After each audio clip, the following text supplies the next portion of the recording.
पहले अज्ञानी होने पर जब आपकी कृपा से ज्ञान का भंडार प्राप्त हुआ, तब योग्यता ये आपके दर्शन करने की। प्रभु, आपका साक्षात्कार ज्ञान से ही होता है। ज्ञान का तात्पर्य होता है मेरे तो गिरधर गोपाल दूसरो न कोई। जब तक दूसरा कोई है तब तक अज्ञान है। ज्ञान का यही स्वरूप है। सर्वान् वस्तुतया निरीक्ष परम स्वाराध्य बुद्धिर्मम, मेरे आराध्य देव।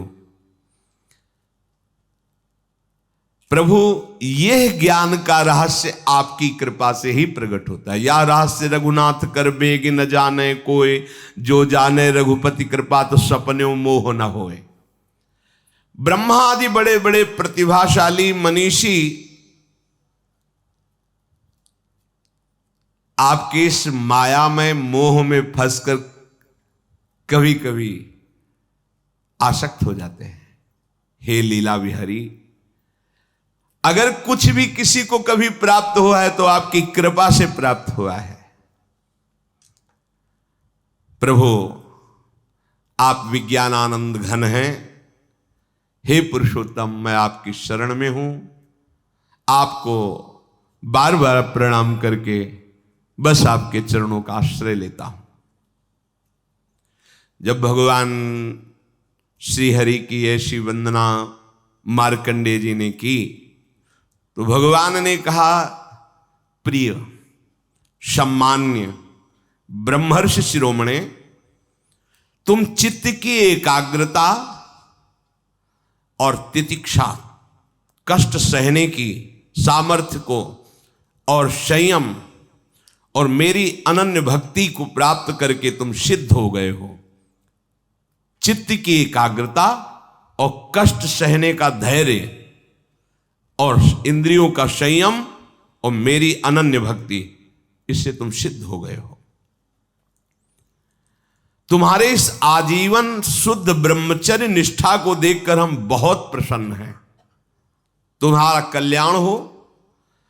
मैं समस्त वर देने वालों का भी वर देने वाला स्वामी हूं, इसलिए तुम्हें जो इच्छा हो मांग लो।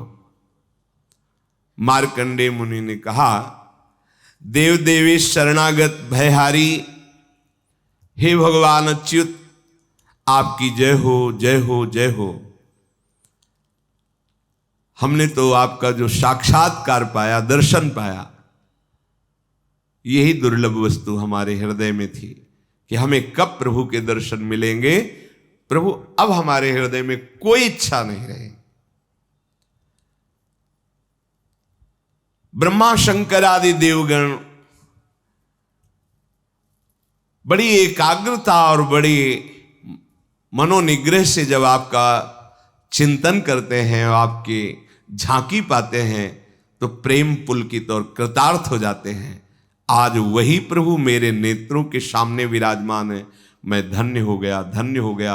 अब मुझे क्या चाहिए प्रभु? जब आप मिल गए तो और क्या चाहिए? भगवान मुस्कुराए। मार्कंडेय जी ने कहा कि आप चाहते हैं कि मैं आपसे मांगूं, तो फिर आपकी आज्ञा का पालन करना चाहिए।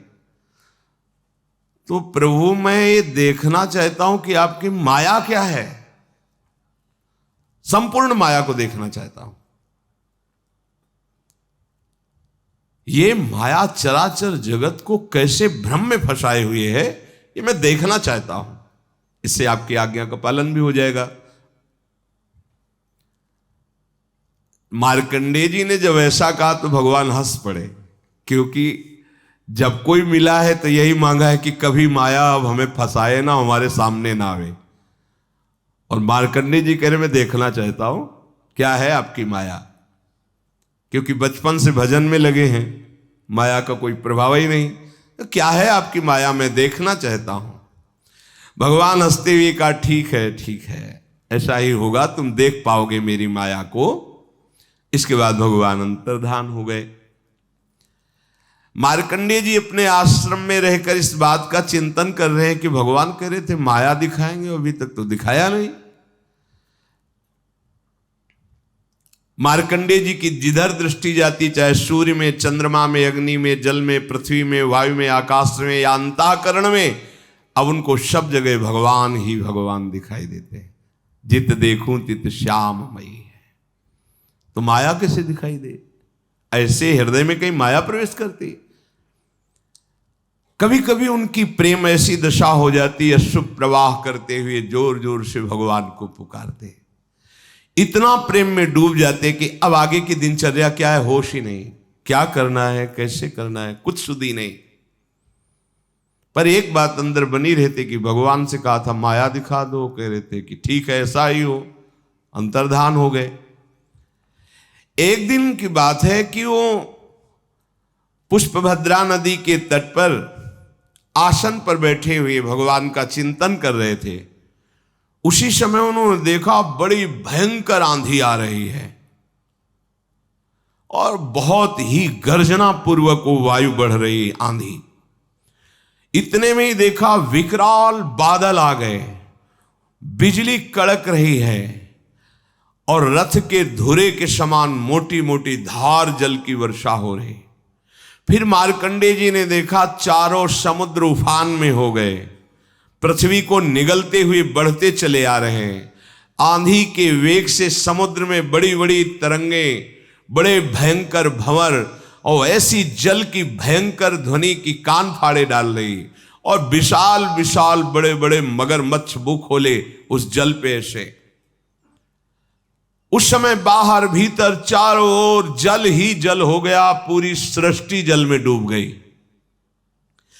कहीं न पृथ्वी, न स्वर्ग, न ऊपर न नीचे, कुछ नहीं, केवल जल ही जल और भयंकर बिजली की कड़कड़ाहट और वेग भरी आंधी। मार्कंडेय जी घबरा गए। जल प्रलय वाले स्वरूप में, जैसे महाप्रलय में जल की स्थिति होती, उद्भिद स्वेदा जंड जरायु सब प्राणी जल में डूब गए। मार्कंडेय जी भयभीत उदास हो गए। देखो जहां स्वयं माया का प्रवेश नहीं हो सकता, वहां माया धीश के संकल्प से माया का प्रभाव।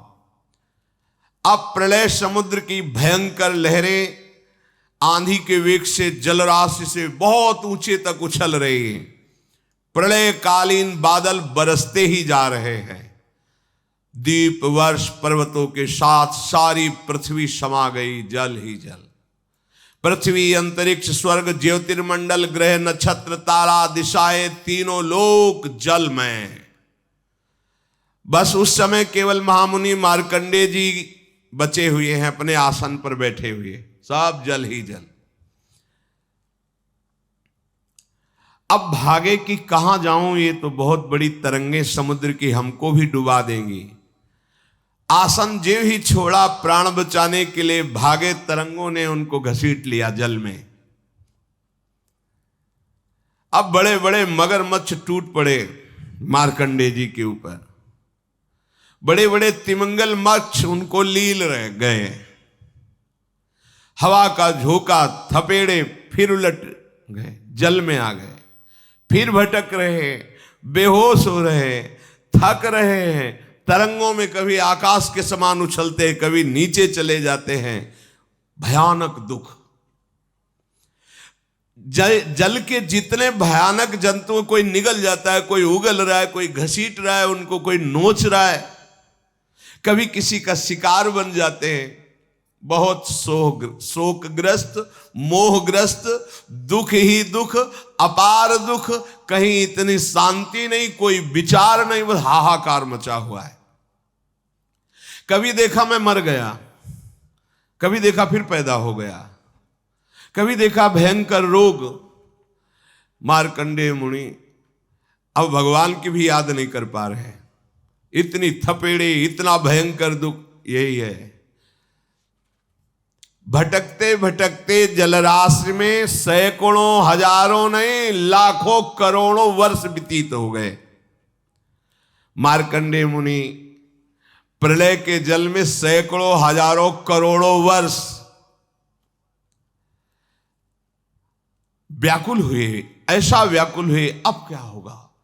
तो देखा उस जलराशि में एक टीला है छोटा सा, और उसमें एक बरगद का पेड़ है, और उसके हरे हरे पत्ते और लाल लाल फल शोभायमान है। बरगद के पेड़ में ईशान कोण पर एक डाल है, उसमें एक पत्तों का सुंदर दोना है, और उस दोने पर एक नन्हा सा शिशु लेटा हुआ है। उसके शरीर से ऐसी उज्जवल छटा छिटक रही है जिससे आसपास का अंधकार दूर हो रहा है। उस शिशु के मरकत मणि के समान सांवला शरीर, बड़ा सुंदर मुखारविंद, सौंदर्य फूट पड़ रहा है। गर्दन शंख के समान उतार चढ़ाव वाली चौड़ी छाती, सुंदर नाक, मनोहर भौहें, काली घुंघराली अलकें, और श्वास लेने पर हिलती हुई अलकें। कानों में सुंदर कुंडल, ओंठों की बड़ी ही सुंदर कांति, और वो बालक देखकर मुस्कुरा रहा है। करारविंदेन पदारविंदम मुखारविंदे विनिवेशयंतम वटस्य पत्रस्य पुटे शयानम बालम मुकुंदम मनसा स्मरामि। भगवान बाल मुकुंद देखकर मार्कंडेय जी के घबराहट को मुस्कुरा रहे हैं, और इस मुस्कुराहट से बड़ा सुख मिला मार्कंडेय जी को। बड़ी गंभीर नाभि, छोटा सा पेट, एक पीपल के पत्ते की तरह चिकना, श्वास लेने पर बल पड़ जाता है पेट पर। नन्हे नन्हे सुंदर छोटे हाथ, छोटी छोटी अंगुलियां, और वो प्रभु अपने कर कमल से, दोनों कर कमल से दाहिने चरण कमल को पकड़ के उसका अंगूठा मुख में डाल के चूस रहे हैं। बाल गोविंद करारविंदेन पदारविंदम मुखारविंदे विनिवेशयंतम। मार्कंडेय मुनि ये दर्शन पाकर, जो अभी तक प्रलय की थपेड़ों में, जल के जंतुओं में क्लेश पा रहे थे, थोड़ा शांति मिली, थोड़ी थकावट मिटी, आनंद हुआ, हृदय प्रसन्नता की तरफ बढ़ा। अब मन में सोचने लगे कि ये बालक इतनी प्रलयकालीन जलराशि में बट वृक्ष के पत्ते के दोने में कैसे विराजमान है। तो सोचा चलो तैर कर इसके समीप चलते हैं, इससे कुछ पूछते हैं।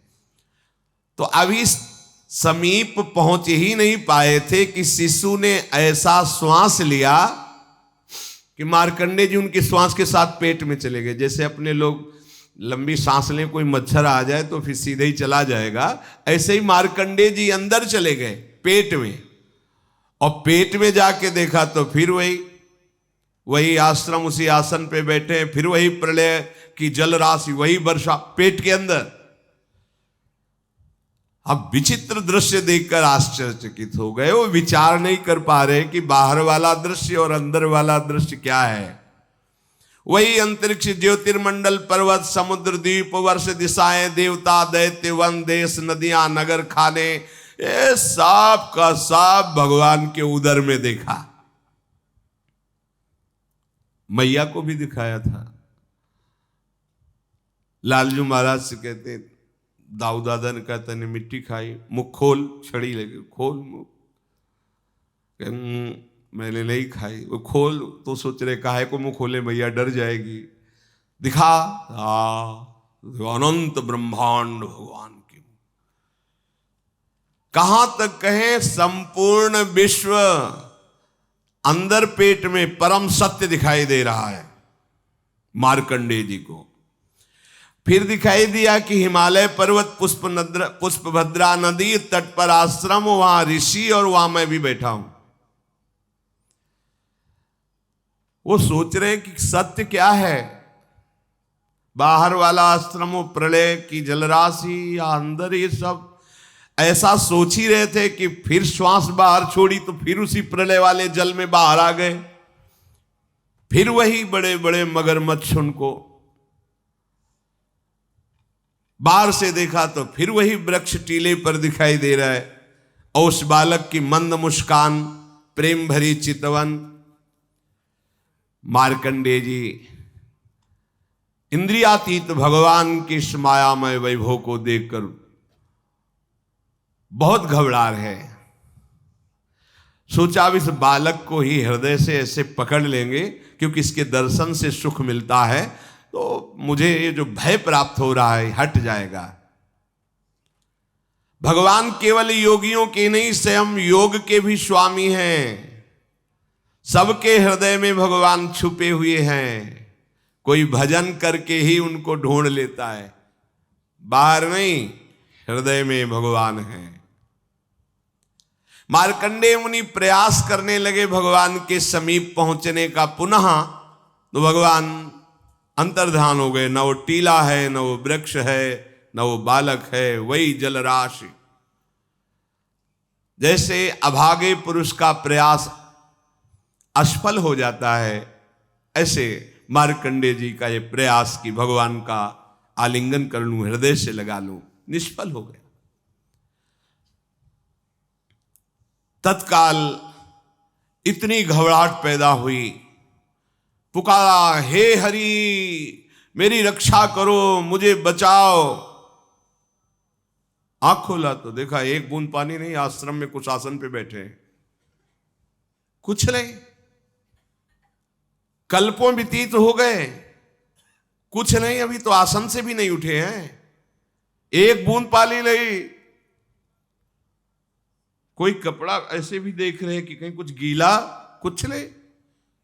यह है भगवान की माया। इसी को भगवान शिव कह रहे, उमा कहूं मैं अनुभव अपना, अपना अनुभव कह रहा हूं। सत हरि भजन जगत सब सपना। मार्कंडेय जी को माया ने क्या दिखा दिया? महाप्रलय, और पानी एक बूंद नहीं, सत्य एक भी नहीं, और दिखा क्या क्या दिया? यही है, यही है। गो गोचर जहां लगो मन जाई, सो सब माया जानो भाई। ये मेरा, ये तेरा, ये अच्छा, ये बुरा, कुछ नहीं। बोध संपन्न भगवान शिव कह रहे, उमा कहूं मैं अनुभव अपना, सत हरि भजन। और ये सब सपना। सपना में क्या होता है? बहुत मारने वाले मिले, बहुत सजाने वाले मिले, बड़ी बाजार मिली, दुकान, परिवार, लड़का बच्चा और जगह, कुछ नहीं। 100 में 100% झूठा, कुछ नहीं। सच्ची मानो, 100 में 100% झूठा, 1% भी सत्य नहीं। सत्य है तो भगवान है, ये नानात्व तो नहीं है। इसीलिए ब्रह्मसूत्र कहते हैं, ब्रह्म सत्यम जगन मिथ्या। मार्कंडेय जी जब देखा कि आश्रम पे खड़े हुए भगवान को बार बार प्रणाम कर दंडवत शुरू कर, प्रभु प्रभु बस आपसे अब ये मांगता हूं, कभी ये माया मत दिखाना। अच्छे अच्छे को भ्रम, अच्छे अच्छे को भ्रम। एक बार सुदामा जी समुद्र स्नान करने द्वारिकापुरी में द्वारिकाधीश के साथ गए। बोले, प्रभु सुनते हैं आपकी माया बड़ी विचित्र है, ये है क्या माया? भगवान ने कहा, स्नान कर लेते, फिर आराम से बैठ के बात करेंगे। गए, समुद्र में डुबकी लगाई। जो ही डुबकी लगाई तो एक नगर में पहुंच गए। वहां स्वयंवर हो रहा था। राजा ने देखते कि अरे तो श्री कृष्ण मित्र सुदामा है, चरण वंदना की। कहा, हो भाग्य, हमारी पुत्री के लिए आप जैसा वर कहाँ मिल सकता है। ब्याह रचना हुई, महल में रहने लगे, बहुत वर्ष व्यतीत हुए, कई लड़का बच्चा हो गए। अब पत्नी मर गई तो जैसे अपने यहाँ था ना कि पातिव्रत धर्म से युक्त वो सती आदि का पूर्व में जैसा, ऐसा वहां था कि पत्नी मर जाए तो जबरदस्ती पति को जलाया जाता था उसकी शव के साथ। यहाँ जबरदस्ती तो नहीं था, वो अपने पातिव्रत धर्म के प्रभाव से योगाग्नि में, चिता में भस्म होती थी। पर वहां का नियम था जबरदस्ती, तुम चाहो या न चाहो, पत्नी मर गई तो उसके साथ तुम्हें भस्म होना पड़ेगा। सुदामा जी से कहा, हमारे यहाँ की रीति है बाप, तो उनको चिता में डालने के लिए 100 के साथ जब बांध दिया गया तब पुकारा, अये परम प्राण प्यारे मित्र श्री कृष्ण मुझे बचा लो। जो ही पुकारा तो भगवान ने इसे उठाया, बहुत लंबी डुबकी लगा लिए, उठो। बोले, प्रभु? बोले, हाँ कुछ सेकंड से हम देख रहे हैं तुम उठ ही नहीं रहे हो। बोले, प्रभु सेकंड मिनट? अरे कितने वर्ष हो गए, ब्याह हो गए, लड़का बच्चा हुआ, तो हम चिता में जलाए जा रहे। बोले यही मेरी माया है, कुछ नहीं है, कुछ नहीं, न नगर न राजकुमारी, तहां रमा न राजकुमारी, तब हरि माया दूर निवारी, तहां न रमा न राजकुमारी। ये बस मामे वे प्रपद्यन्ते माया में ताम तरंती थे। आपको सत्य लग रहा है, डर गए सुदामा जी कि अब तो चिता में भस्म ही होना, डर गए मार्कंडेय जी, इतने महामहिम जिनके आगे काम और अप्सरा सब भयभीत होकर भाग गए। कोई ऐसे कि नहीं नहीं त्राहिमाम शरणागत, ऐसी रचना रच देंगे, कुछ नहीं है पर सब कुछ हो जाएगा। मार्कंडेय जी ने मन ही मन कहा, हो ऐसी अपार सामर्थ्यशाली भगवान की माया जो बिल्कुल असत्य है पर सत्य से भी बढ़कर लगती है। बड़े बड़े विद्वान इसी के आकर्षण में अपने जीवन को नष्ट कर देते हैं। गंवार नहीं कहा, विद्वान कहा है। बड़े बड़े विद्वान इसी माया के खेल में अपने जीवन को नष्ट कर देते हैं। हे शरणागत वत्सल, आपके चरणों का जो आश्रय ले लेता है, आप जिसे अभय दान दे देते हैं, वही इस माया से मुक्त हो जाता है। मार्कंडेय जी भगवान के चिंतन में पुनः तन्मय हो गए। जब भगवान शंकर ने देखा कि मार्कंडेय जी की ऐसी महामहिम भागवती की स्थिति है, तो दर्शन करने के लिए आए। बहुत दुलार करते हैं हरि भक्तों को भगवान शंकर जी। जो भगवान शंकर का शरणागत हो जाता है, यदि कोई कामना ना करे तो उसे निश्चित हरि भक्ति प्रदान करते हैं। बिल्कुल पक्का समझ लेना। कुछ लोग जैसे प्रश्न करते हैं कि भगवान शंकर की हम भक्ति करते हैं, बीच बीच में राधा राधा बोलते हैं, तो कोई अपराध तो नहीं बन रहा? डर लगता है कि कहीं नहीं नहीं। जा पर कृपा न करहि पुरारी, सो न पाओ मुनि भगत हमारी। और एक गुप्त मत सबई कहां समझाए, शंकर भजन बिना नर भगत न। भगवान अयोध्या वासियों से कह रहे कि बिना भगवान शंकर की कृपा से मेरी प्रेम लक्षणा भक्ति नहीं प्राप्त कर सकता। यदि आप हरि के अनन्य हो और थोड़ा भी शिव भगवान के प्रति द्रोह रखते हो, तो कभी आप हरि को प्राप्त नहीं कर सकते। शिवद्रोही मम दास कहावा, सो नर मोहि सपने नहीं भावा। भगवान के और एक गुप्त मत सबई कहो कर जोर, शंकर भजन बिना नर भगत न पावे मोरी। भगवान शिव सहज कृपालु हो जाते हैं। जो राधा राधा रटता है, हरि हरि रटता है, सच्ची कहते हैं।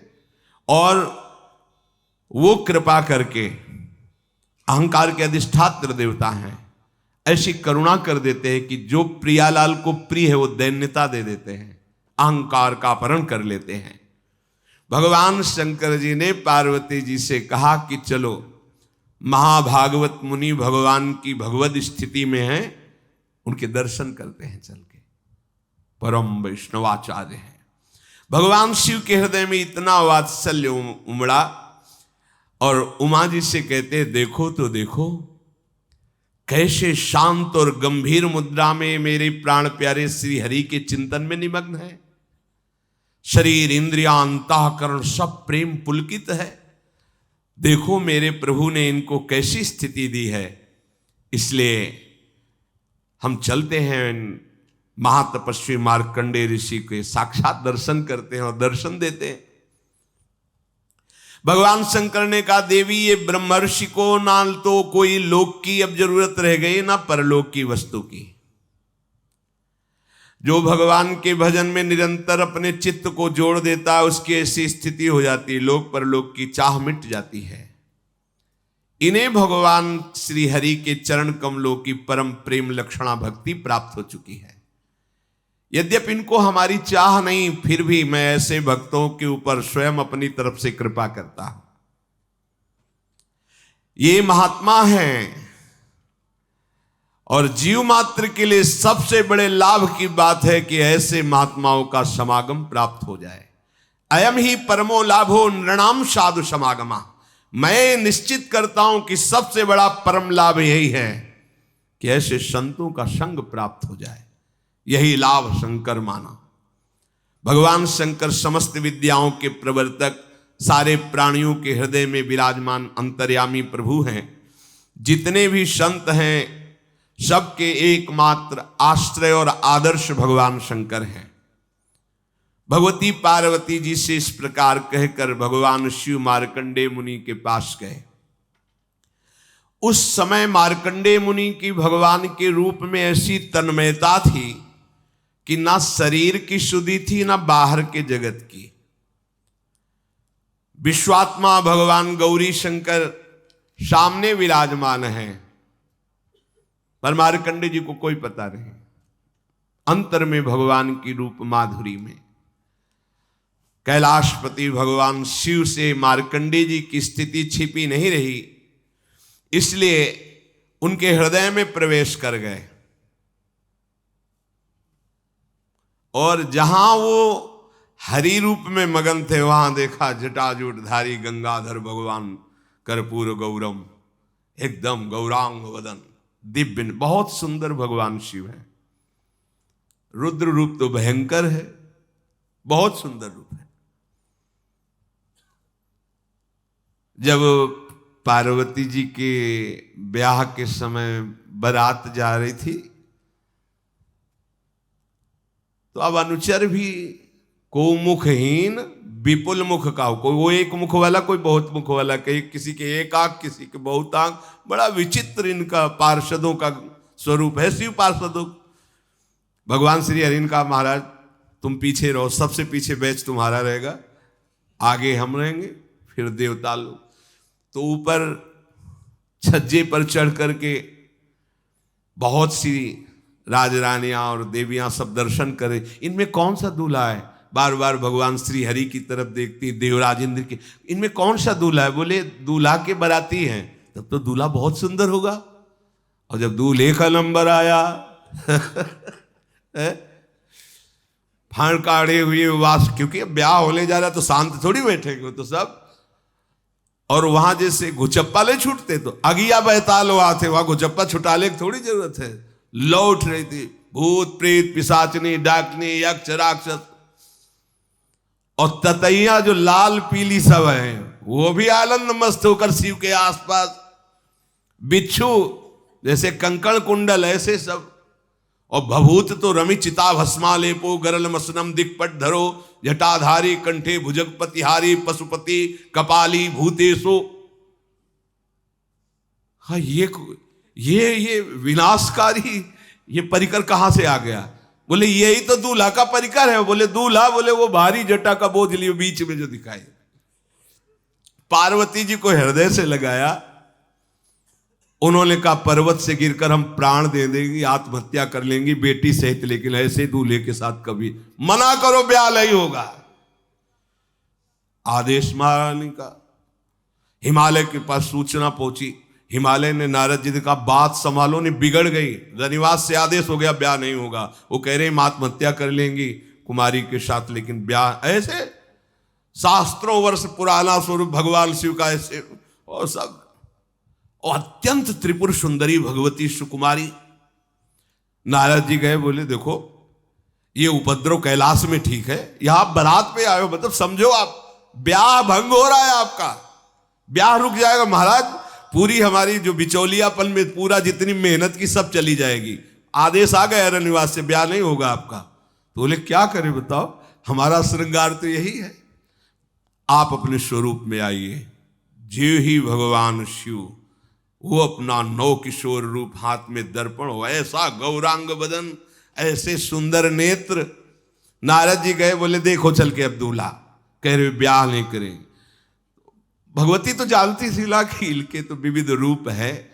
ही देखा, हाँ ये हमारी पुत्र, तो बोले वही है, कोई दूसरा थोड़ी है। तो भगवान शिव बड़े सुंदर है। ध्याये नित्यम महेशम रजत किरणिभम चारु चंद्रावतंसम, जैसे मुकुट विराजमान से द्वितीया का चंद्रमा गंगा जी। मार्कंडेय मुनि ने देखा कि मैं तो जिस रूप में आसक्त था वो रूप अंतर ध्यान हो गया, और ये तीन नेत्र विशाल स्वरूप बाघंबर धारण किए हुए, बार बार कि मैं ध्यान तो नहीं कर रहा, ये रूप कैसे आ गया। क्योंकि अनन्य चित्त से भगवान श्री हरि, भगवान शंकर का ये जबरदस्ती रूप देख करके विस्मित हो गए। व्रतियां एकदम बाहर हो गई। नहीं, बाहर देखा तो गौरी शंकर भगवान विराजमान है। आंख खोली, तीनों लोकों के गुरु विराजमान हैं। माता अंबा साथ में साष्टांग दंडवत की। मार्कंडे जी ने पुष्प आदि के द्वारा, अर्घ आदि के द्वारा पूजन किया, गणों को भी प्रणाम किया। मार्कंडे जी ने कहा, हे सर्वव्यापक सर्वशक्तिमान, आप तो अपनी आत्मानुभूति में ही पूर्ण हैं, भला मैं आपकी क्या सेवा करूं। प्रभु मैं आपको तो चाहा नहीं, फिर आप कैसे आ गए? आपका ध्यान नहीं किया, आपका स्मरण नहीं किया। मेरे हृदय में इच्छा है कि आप वैसे तो, पर हमने चाहा नहीं। भगवान शंकर की वंदना पूजन करके जब कहा तो भगवान शंकर ने कहा, मार्कंडे मेरे परम प्रिय प्यारे श्री हरि हैं, और जो मेरे हरि का भजन करता है, मेरी हरि की भक्ति करता है, मैं सदैव उसकी रक्षा करता हूं और मैं उसे बहुत प्यार करता हूं। पक्की बात मान लीजिए। और ये भगवान शंकर ही नहीं, आपको बता दें, जितने महान हैं व्यक्त अव्यक्त सबकी कृपा। अपने लोग ऐसे थोड़ी भगवत मार्ग में चल पा रहे हैं। कितने आशीर्वाद अपने ऊपर लगे हुए हैं, कितनी दृष्टि लगी हुई है महापुरुषों की, तब परमार्थ की इस चढ़ाई पर चढ़ पा रहे हैं। ये हमारा बल नहीं, इसलिए कभी अहंकार मत करना कि हम बड़ी साधना कर रहे हैं तब पर। इन सब महापुरुषों की कृपा। हमने प्रियाजू के चरणों का आश्रय लिया तो जितने रसिक, जितने भक्त, जितने भगवत स्वरूप, सब हम पर कृपा कर रहे हैं। गोस्वामी जी भी कह रहे, जा पर कृपा राम की हुई, ता पर कृपा करे सब कोई।